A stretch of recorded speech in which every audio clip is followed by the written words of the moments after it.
thought Crawford was going to beat him. You called it. You got it right. It looks like there might be a rematch. What do you think in the rematch? What happens? In the rematch, I think it's going to be the same. Amir Khan just shook up the boxing world with some bold statements. Known for speaking his mind, Khan didn't hold back this time. He went straight after boxing's biggest star, Canelo Alvarez. Khan claims the Mexican superstar isn't just beatable, he even says Canelo is surprisingly easy to hit. Taking it further, Khan predicts that if Terence Crawford faces Canelo, it won't just be a win. He believes Crawford could completely dominate him in the ring. But Khan didn't stop there. He also delivered a stark warning to Jake Paul, hinting that a fight between them could be seriously dangerous for the YouTube star. And for longtime fans, he made a bold, controversial statement about Floyd Mayweather that's sure to spark debate. Look, Jake Paul got no chance against a professional fighter like Anthony Joshua, who's been there, been a world champion, fought the best, beat the best. Is Amir Khan a tactical mastermind who notices things most of us miss? Or is he just holding onto the sting of his own knockout loss? Let's break it down. To understand why Khan is so confident in Terence Crawford, we need to revisit his own past in the ring. Khan isn't just talking from the sidelines, he's faced the challenge head-on. In 2016, he moved up 2 weight classes to take on Canelo Alvarez, and for several rounds, he stunned the boxing world. In a recent interview, Khan recalls dominating the first 5 rounds, describing Canelo as surprisingly flat-footed and predictable. His point is straightforward. He was landing punches at will, using speed and angles to keep Canelo off balance. The fight only slipped away when one powerful shot caught him, a single lapse in focus that changed everything. Here's where it gets interesting. Khan argues that the formula for beating Canelo has existed for years. But today, only one fighter has the discipline and skill to execute that plan flawlessly across 12 rounds without falling into the same trap. The problem was because when I was boxing him, so a good boxer would always beat Canelo. But look, don't get me wrong, Mayweather beat Canelo as well. But the thing is, Canelo is such a great fighter. If he catches you clean, like if he catches Crawford, he can knock him out. But Crawford is such a slick fighter that he's not gonna get caught with a shot like that, you know.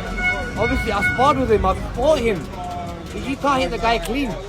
And those that hit him clean, I mean, he took it well, but still, Canelo's not the fastest. But he's accurate, but he's not the fastest. But like I said, at this level, you know, I think, and you have to understand, Canelo's getting a little bit older as well. He's not getting any younger. Maybe a young Canelo would have given him a better fight.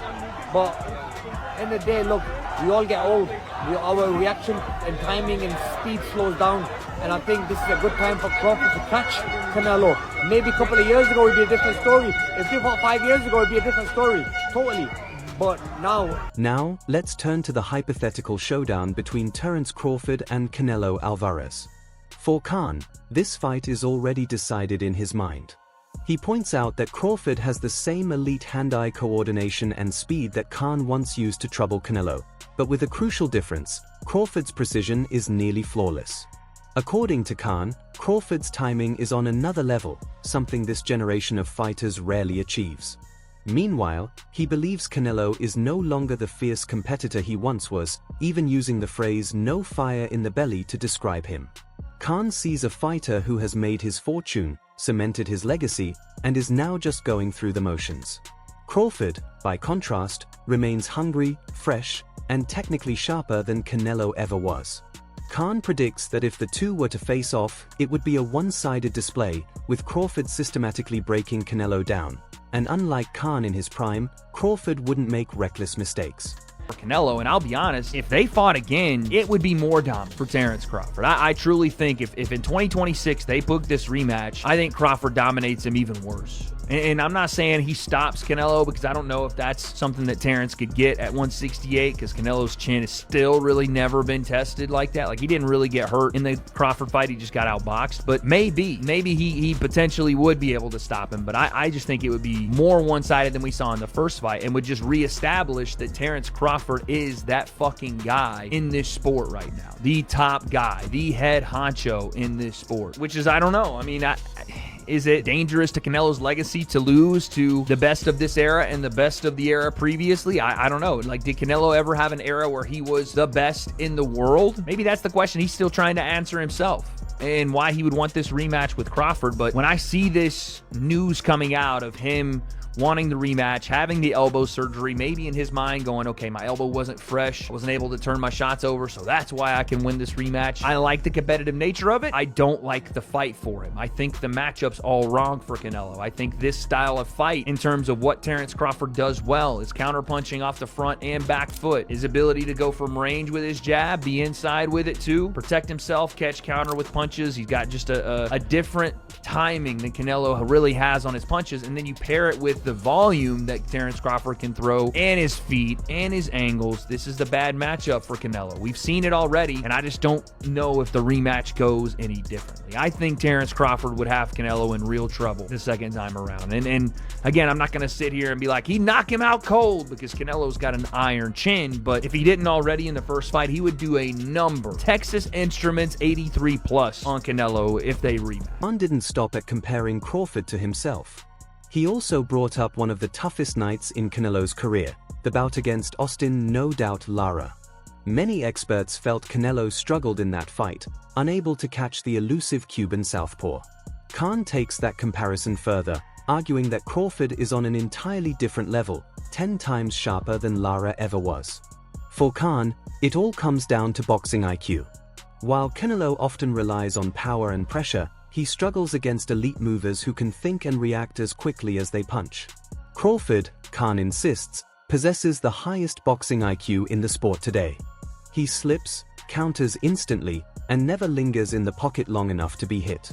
In Khan's view, a skilled boxer will always have an edge over Canelo, and Crawford isn't just skilled, he's a master technician who would fully capitalize on Canelo's declining reaction speed. He might be even stronger than Canelo. He might be stronger than Canelo. He might pack the weight on well, that he might do really well in there. So look, You fought them both. Like, what are the differences between them?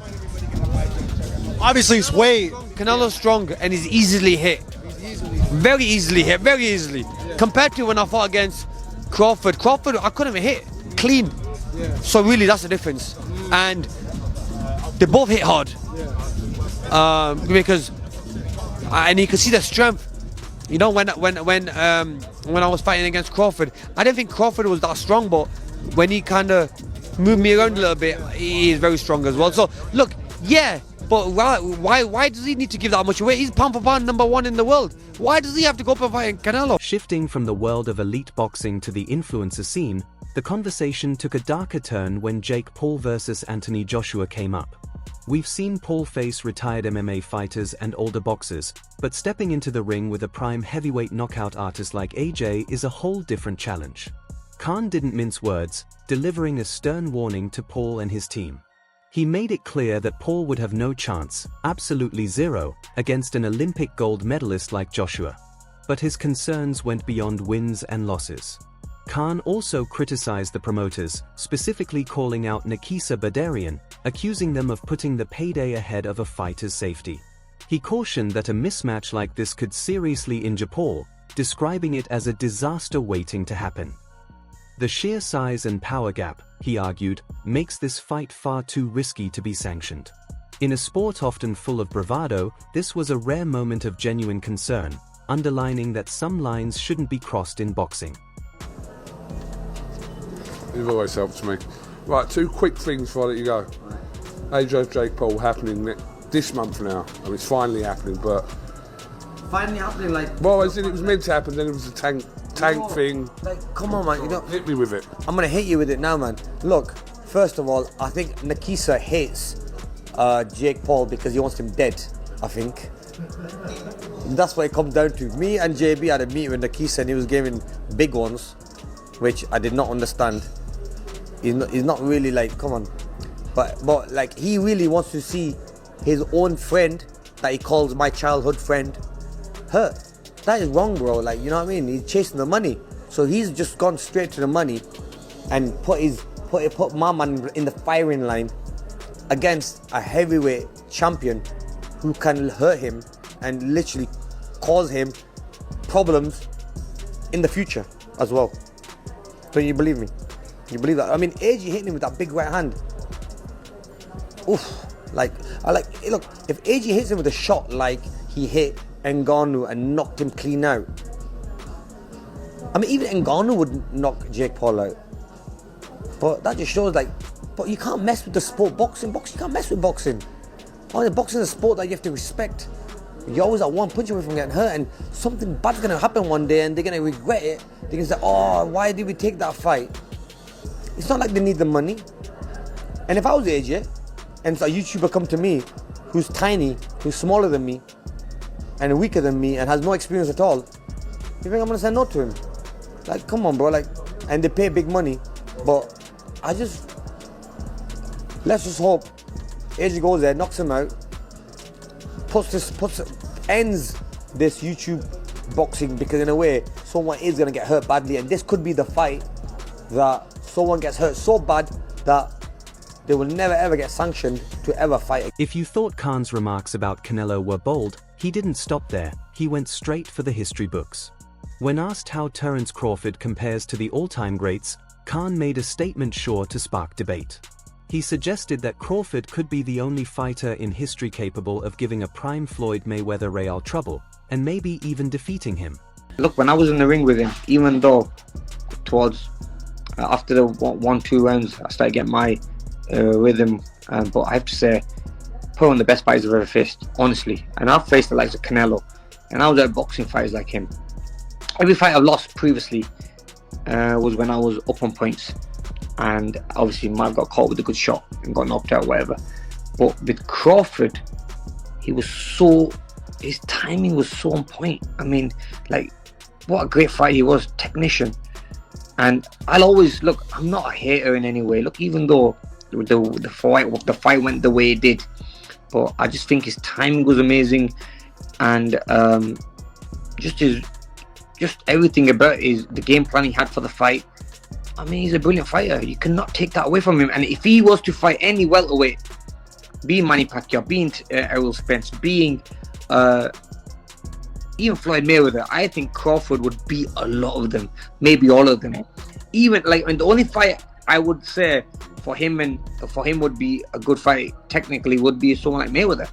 But I really think he would beat Mayweather. Khan has immense respect for Mayweather's legacy, but he believes Crawford's combination of stance switching, reach, and killer instinct could pose a challenge even Floyd might struggle with. He did acknowledge Manny Pacquiao, noting that in terms of movement and volume, Pacquiao had the tools to trouble Floyd. Still, Khan argues that Crawford is the more complete fighter overall. It's a bold claim to suggest a modern boxer could beat the best ever, but Khan seems completely convinced that Crawford is a once-in-a-generation talent. I've been the only guy to beat Mayweather in the IQ and in defense and in movement and technique would be Crawford. Mayweather and Pacquiao, who wins? Are they fighting? They're talking about that fight happening.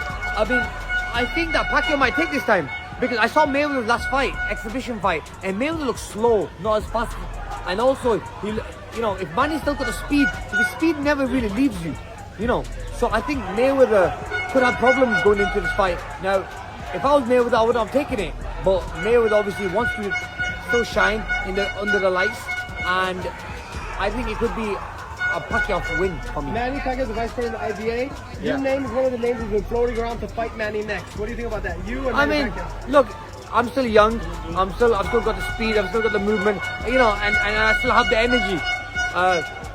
That's the difference between me and Mayweather. Mayweather still have the energy. You know what I mean? He's only getting older and older. So look, the thing is, me, I don't know. I don't know what I want to do in my life at the moment. Nothing's come to me, pen and paper, and nothing physically come to me that I'm going to do something. But I've been offered anything, but nothing's come to me yet. Finally, Khan spoke about his own future and the new generation of fighters. Rumors have circulated about a possible exhibition or comeback bout against Manny Pacquiao, and Khan addressed them head-on. He emphasized that, in fight years, he still considers himself young and that his hand speed remains sharp, taking a subtle jab at Mayweather, who he said looked slow in his recent exhibitions. Khan added that if he pushes himself in the gym and feels the fire, he would be open to testing himself in the ring once again. Months. It's been good, bro. Obviously, promoting now, doing different events and all that. So yeah, man, keeping ourselves busy, and it's good that you're always about coming to these events, these conventions, and you come to the shows. So, yeah, man. Well, I mean, we'll talk about that in a second. We're obviously at the WBC convention here in Bangkok, so there's a lot going on. But obviously, you aligned yourself with the WBC amongst the other organising bodies throughout your career. So. With WBC, obviously, we set it up in the Middle East for them. So we did everything. We set it up properly, yeah. We got the whole team, everything done. And then once that was set and ready to go, we did one show, and then we we passed it on to people that were going to take it to a different level. Obviously, Mauricio wanted a little bit more control of it, but he said, look, you're still part of all that stuff, whatever you need from us, and you're still part of it. But I mean, could have been done a little bit better, but yeah, we would have been smashing it, you know what I mean, with the sanctioning fees, especially in Saudi Arabia. But it is what it is. Khan wrapped up by giving credit where it's due, praising David Benavidez. He shared a story about spotting Benavidez years ago, just a big kid working on the heavy bag in the gym, someone he hadn't taken seriously at the time. Now, seeing Benavidez develop into a dominant champion, Khan admitted it makes him proud. It was a humble reminder not to judge a fighter by appearances and a clear acknowledgement that Benavidez is a serious force at 168 pounds, maybe even the threat Canelo has been cautious to face. When you were in the gym sparring Manny and sparring Jose Benavidez, David was in the gym, he was this positive. Yeah. Now he's one of the best pound for pound. How proud are you Wow, of David? bro, very proud of him. And that makes me happy because I remember seeing him in the gym training, and you know, no one paid attention to him. And I'll put my hand up, maybe I didn't either, because you know, obviously he was a bit heavy and he was hitting the bag, and we thought, you know, he's just doing it to keep his weight down, keep fit. But look, wow, where he's become, what he's become. I mean, that you can't take away from him. What a great champion he is. Amir Khan has definitely stirred the boxing world. His calling Canelo easy to hit, claiming Crawford could give Prime Mayweather a real challenge, and warning that Jake Paul could be in serious danger if he steps in the ring with AJ. It's a mix of sharp analysis and provocative opinions, all coming from a man who's faced some of the best fighters in the world. What do you think? Is Khan right that Crawford would dismantle Canelo thanks to his freshness and boxing IQ? Or is he underestimating the size and power of the Mexican superstar, just like in 2016? And is it fair to even compare anyone to Floyd Mayweather? Share your thoughts in the comments below. If you enjoyed this breakdown, make sure to like, subscribe, and hit the bell so you don't miss our upcoming fight analysis. We'll see you in the next video.